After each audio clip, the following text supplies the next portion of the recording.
This video falls under fair use. Fair use allows commentary, criticism, and reactions. What's up, back with another one. Today I'm showing you a clip of Dan destroying LeBron James for falling off. Check this clip out.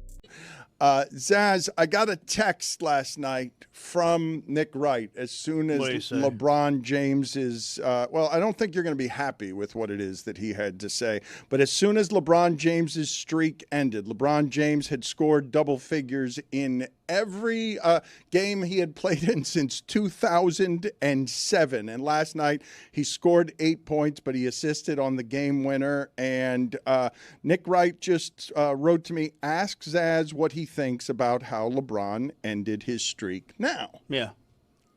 I mean, I think that he made the type of play that he's been making his entire career, but for everyone to say that he chose to win the game instead of get his streak.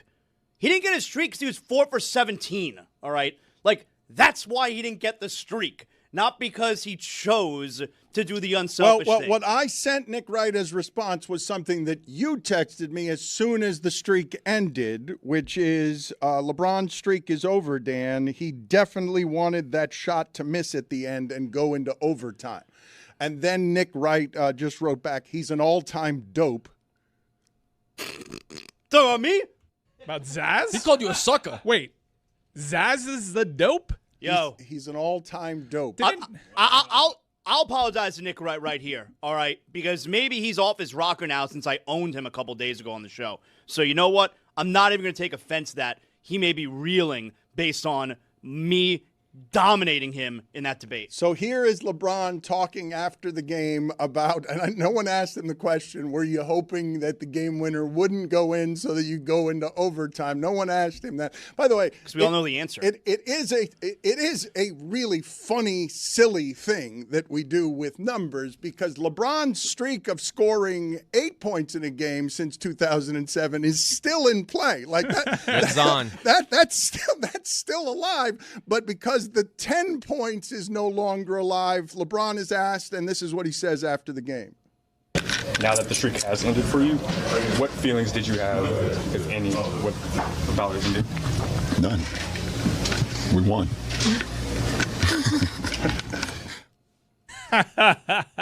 Is there an honest bone in his body? A fiber in his being? An honest fiber in his being? Dan, he remained, the last game he played, he was in the game in the fourth quarter down by 26 to keep the streak going.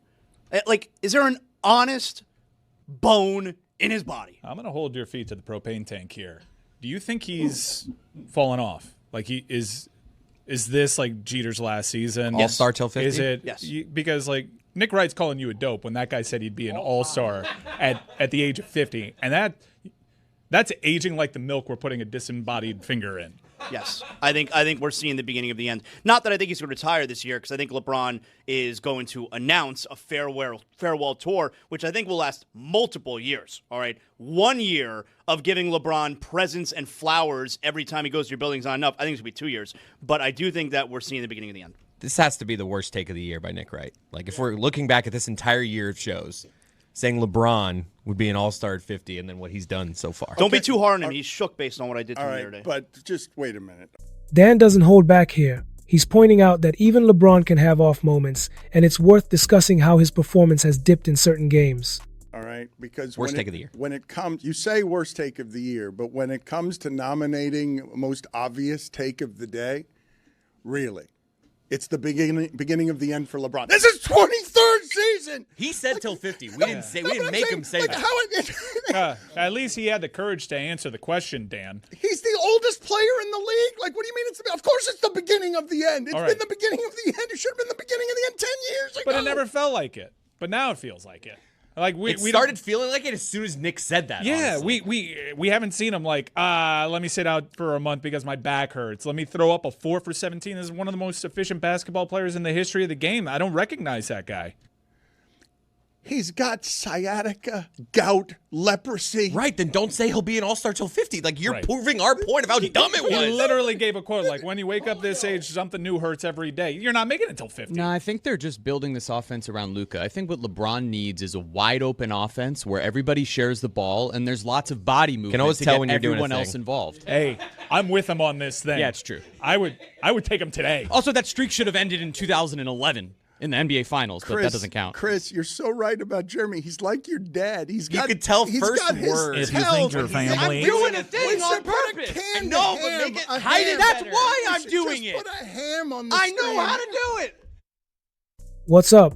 So what are my thoughts about this? Here's the thing. Watching Dan break down LeBron James' recent performances is a reminder that no matter how great a player is, everyone can experience a decline or struggle on the court.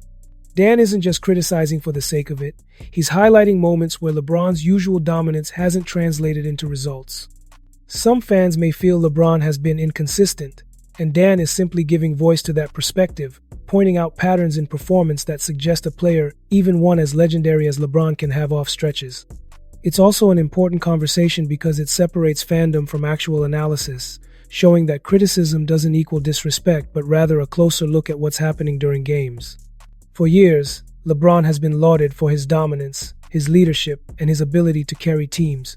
But sports are dynamic, and players evolve or sometimes struggle over time. Highlighting moments where performance falls short is part of understanding the bigger picture, and Dan's commentary does just that.